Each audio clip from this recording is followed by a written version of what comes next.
সাহিত্য সাহিত্য জাতির মেরুদণ্ড, আর তাই হয়তোবা নোবেল পুরস্কার প্রাপ্ত কবিগুরুকে বাঙালিরা জাতির আইকন বলে ভাবি।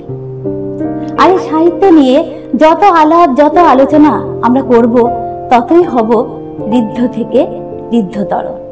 কারণ পরবর্তী প্রজন্মকেও সাহিত্যে উদ্বুদ্ধ করার দায়িত্ব কিন্তু আমাদের উপরেই বর্তায়। একেবি টিভি নিয়ে আসছে সাহিত্যের অনুষ্ঠান সাহিত্য বাসর। কি হবে এই অনুষ্ঠানে? এই অনুষ্ঠানে থাকবো আমি এবং অবশ্যই আপনারা। কোনো একজন কবি এবং সাহিত্যিককে নিয়ে বসে সাহিত্য সমুদ্রে ডুবকি মারব। দেখবেন উঠে আসবে মুঠো মুঠো মুক্ত মণি। রাজ্যের কবি সাহিত্যিকদের সাদর আমন্ত্রণ জানাচ্ছি আমাদের এই একেবি টিভির সাহিত্য বাসরে অংশগ্রহণ করার জন্য। অংশগ্রহণ করার জন্য সরাসরি যোগাযোগ করবেন নিচে স্ক্রলে দেওয়া নাম্বারে। তাহলে চলুন আমরা শুরু করি সাহিত্য বাসর। রৌদ্র উঠিলে অশ্বত্থ পাতার ছায়াগুলি সারাদিন আমার উপর খেলা করিত।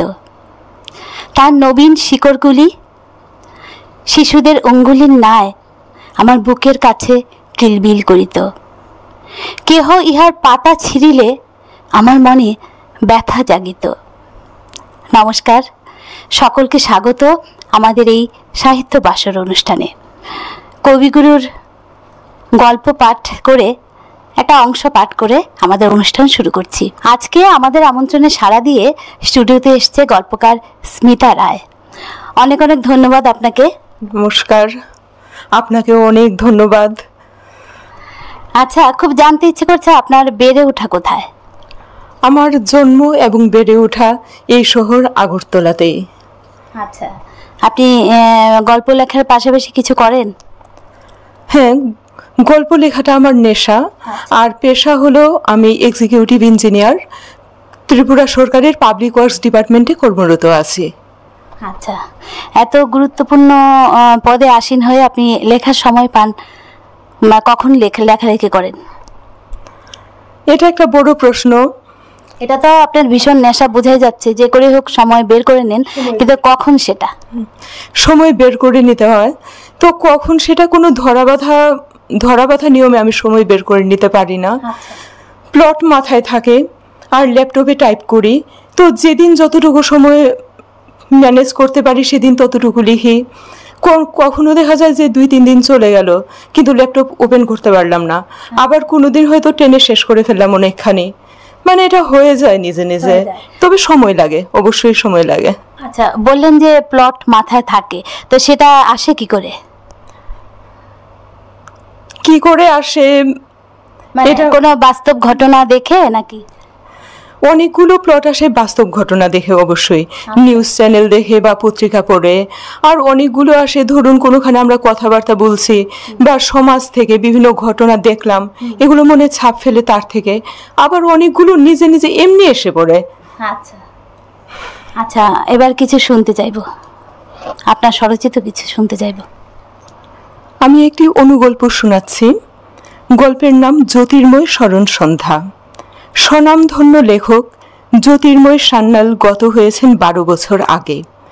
আজ তার 90তম জন্মদিবস উপলক্ষে স্থানীয় কালচারাল হলে জ্যোতির্ময় স্মরণ সন্ধ্যায় সমবেত হয়েছেন বিভিন্ন সাংস্কৃতিক সংস্থা, সাহিত্যপ্রেমী এবং গুণমুগ্ধ বহু লোক। বিশেষ অতিথি হিসেবে উপস্থিত রয়েছেন তার একমাত্র ছেলে আইনজীবী ময়ূখ সান্যালও। বাবার স্মৃতিচারণ করে উদাত্ত বক্তব্য রাখার পর দর্শকদের তুমুল করতালির মাঝে ময়ূকবাবুর দুচোখ ভিজে এলো। বুকে জমা গোপন ক্ষোভ আর অভিমানের বরফ গলে বের হওয়ার পথ খুঁজতে লাগলো দুটি চোখ দিয়ে। এ কথা বলা যায় না, অথচ সহ্য করাও কঠিন। ছড়া লিখতে ভালোবাসত ছোট ছেলেটি। একদিন তার ছড়া লেখা খাতাখানি বাবার চোখে পড়ে গেল। রাগে অগ্নিশর্মা বাবা সেই খাতা উনুনে ছুঁড়ে দিলেন। আজ বাবার ছবিতে মাল্যদানের পর ময়ূকবাবুর মন অভিযোগ করল, লেখালেখির বীজ তো আমার রক্তেও ছিল বাবা, কিন্তু তুমি অঙ্কুরেই পুড়িয়ে দিলে। সন্ধ্যার সেই দুর্লভ মুহূর্তে পৃথিবীর অন্য পারে অশরীরীদের জগতে একটি ছায়ামূর্তিও কিঞ্চিত চঞ্চল হয়ে উঠল। তাকে ঘিরে জমাট বাঁধতে লাগলো ঘন বাষ্প, ধীরে ধীরে শীতল হয়ে ঝরতে লাগলো শিশির বিন্দু হয়ে। আর হিস হিস কিছু অস্ফুট কম্পন ছড়িয়ে পড়ল বাতাসে। খোকা, তোকে কোনোদিন দুবেলা পেট পুরে যাও ভাত খাওয়াতে পারিনি। আজ আমার নাতি যখন ইচ্ছে চিকেন বিরিয়ানি খেতে পায়। ময়ূকবাবু স্টেজ থেকে নামলেন। তার ভেজা চোখে চোখ পড়তেই আবেগ তাড়িত হয়ে পড়লেন পলিতকেশ লেখক তারকানাথ সেন। অবচেতন মনে আক্ষেপ করলেন, জ্যোতির্ময়দা, লেখালেখির ব্যাপারে আপনাকে গুরু মেনেছিলাম। ছেলেকে মানুষ করার মন্ত্রটিও যদি সময় থাকতে শিখে নিতাম। অসাধারণ। সত্যি আমাদের অনুষ্ঠানটা যেন একটু ভারী হয়ে গেল, পরিবেশটাই একটু ভারী হয়ে গেল। আচ্ছা, কোন গল্পকারের লেখা আপনার বেশি ভালো লাগে? ছোট গল্প। কেন সেটাও বলবেন, কেন ভালো লাগে? কোন গল্পকারের লেখা বলতে একজনের নাম বিশেষভাবে উল্লেখ করা যাবে না, কারণ অনেকে লিখছেন এবং সবার লেখা থেকেই আমরা ঋদ্ধ হচ্ছি। তবে ছোট গল্প লেখা শুরু করেন বলতে গেলে কবিগুরু রবীন্দ্রনাথ ঠাকুর। তিনি ছোট গল্পকে একটা নিয়মে বাঁধলেন, একটা রূপ দিলেন। তারপর অবশ্যই ওনার লেখা খুব ভালো লাগে এবং খুব পড়ি, বারবার পড়ি। তারপর যাদের লেখা পড়ি, বনফুলের লেখা, বনফুলের ছোট গল্প আমার অত্যন্ত ভালো লাগে। এছাড়া অনেকেই আছেন, শীর্ষেন্দু মুখোপাধ্যায়, সুনীল গঙ্গোপাধ্যায়, আশাপূর্ণা দেবী, মহাশ্বেতা দেবী, তাদের অনেকে বাংলা গল্প নিয়ে কাজ করছেন এবং খুব খুব খুব ভালো লিখছেন। আজ একজন একজন করে সবার নাম বলা যাবে না। খুব ভালো লাগলো আপনার কথা শুনে।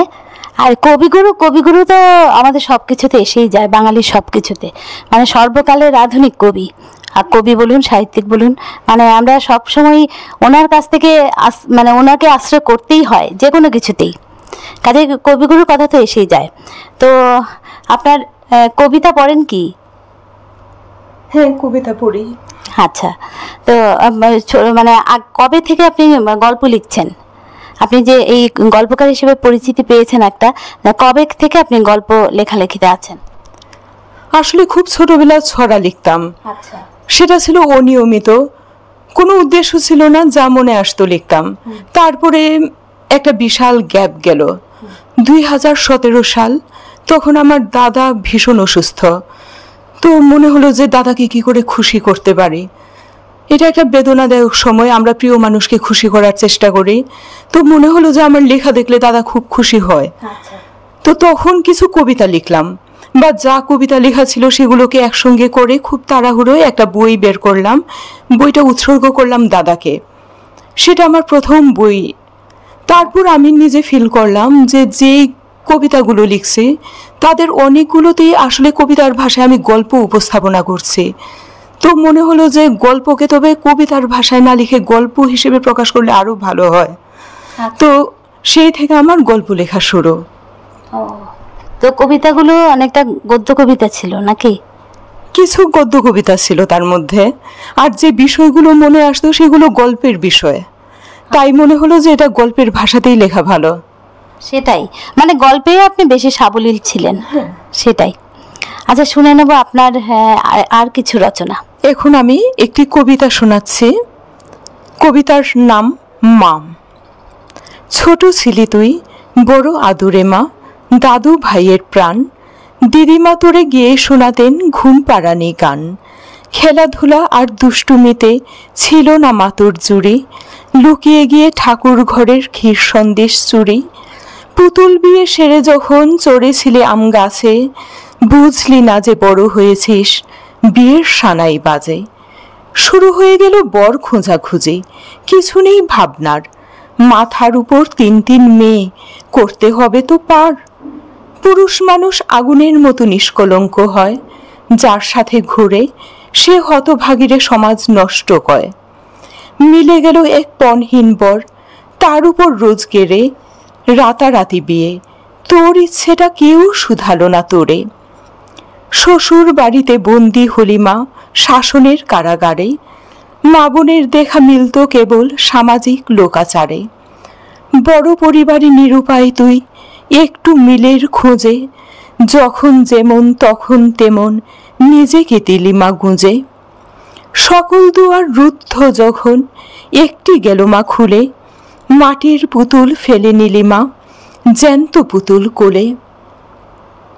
জীবনের সব জোয়ার ভাটায় চরম প্রতিকূলে সন্তানদের মানুষ করলি দ্বিগুণ স্নেহ ঢেলে। বড় হলো তারা, তোর হাতে দিল প্রথম উপার্জন। গরবিনী মা, পেলি যে সেদিন জীবনের সেরা ধন। বইল সময়, রইল না তারা আঁচলের বাঁধনে, তোর কোল ছেড়ে সরে গেল দূরে কারণে বা অকারণে। মাঝে মাঝে তারা খোঁজ নেয় মা, দুর্গা পুজোতে শাড়ি। আরও বেশি চাস, এটা যে মা তোর বড্ড বাড়াবাড়ি। সকলে বুঝায় একালের ছেলে, দিও না কো বেশি খোঁচা। বয়স হয়েছে মন্দিরে যাও, দেবতার করো পূজা। যেমন সত্য মা বাপ তোর স্বামী ও সন্তান, সমান সত্য আজ কি মা তোর আসনের ভগবান। ভাগ্যে দেবতা বিশ্বাসে বাঁচে, শরীরে দেয় না দেখা। প্রতিমাটি তোর ঘর ছাড়বে না, আর হবি না মা একা। অসহ বেদনা গোপন করে মা জুটে নিয়ে কিছু সাথী আশ্রমে যাস। লোকচোখে আজ মা তুই ভাগ্যবতী। কি চেয়েছিলি, কি যে পেলি মা, শুধুই মানিয়ে নেওয়া। শেষ ভালো যার, সব ভালো তার, এই তোর ভালো হওয়া। নমস্কার। অপূর্ব, একদম মন প্রাণ দিয়ে শুনছিলাম আপনার কথায়। এই যেন প্রতিটি ঘরের ঘটনা, তাই না? আমাদের মেয়েদের নিয়ে লিখেছেন। আচ্ছা, খুব জানতে ইচ্ছে করছে যে গল্প বা কবিতা, আপনি তো গল্পেই বেশি সাবলীল বোধ হয়, তো গল্প নিয়ে আগামীতে কি স্বপ্ন দেখেন? আগামীতে স্বপ্ন দেখি, সব গল্পকারেরই ইচ্ছে থাকে উপন্যাস লেখার, তো উপন্যাস শুরু করার ইচ্ছে আছে। আর আপাতত ইচ্ছে গল্প লেখায়, আরও বেশি করে গল্প লেখা, এবং আরও বিভিন্ন দিক, সমাজের অনেক অনেক অনেক দিক রয়েছে যেগুলো এখনো ছুঁয়ে যেতে পারিনি, ওই দিকগুলোকে যাতে তুলে আনতে পারি। আর প্রত্যেকটা গল্পে আমি চেষ্টা করি যে শুধু একটা ঘটনা তুলে ধরা না, একটা মেসেজ যাতে দিতে পারি পাঠকদেরকে। এবং আরেকটা জিনিস মনে হয় যে জীবনে সুখ থাকে, দুঃখ থাকেই, তো আমরা যেন দুঃখটাকে জয় করে বাঁচার স্বপ্ন দেখি।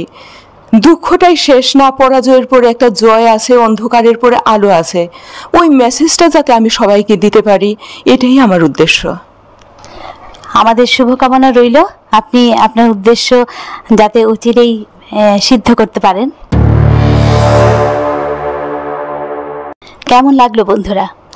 আজকের পর্বে আমার সঙ্গে ছিলেন গল্পকার স্মিতা রায়। অনেক অনেক ধন্যবাদ আপনাকে, আমাদের আমন্ত্রণে সাড়া দিয়ে আপনি এসেছেন আমাদের স্টুডিওতে। আপনাকেও অনেক অনেক ধন্যবাদ। ধন্যবাদ একেবি টিভিকে আমাকে আমন্ত্রণ জানানোর জন্য। তাহলে বন্ধুরা, কেমন লাগলো আমাদের এই অনুষ্ঠান এবং কেমন লাগছে আমাদের এই অনুষ্ঠান? নিশ্চয়ই ভালো। তাহলে পরবর্তী পর্যায়ের জন্য চোখ রাখুন একেবি টিভির পর্দায়। নমস্কার।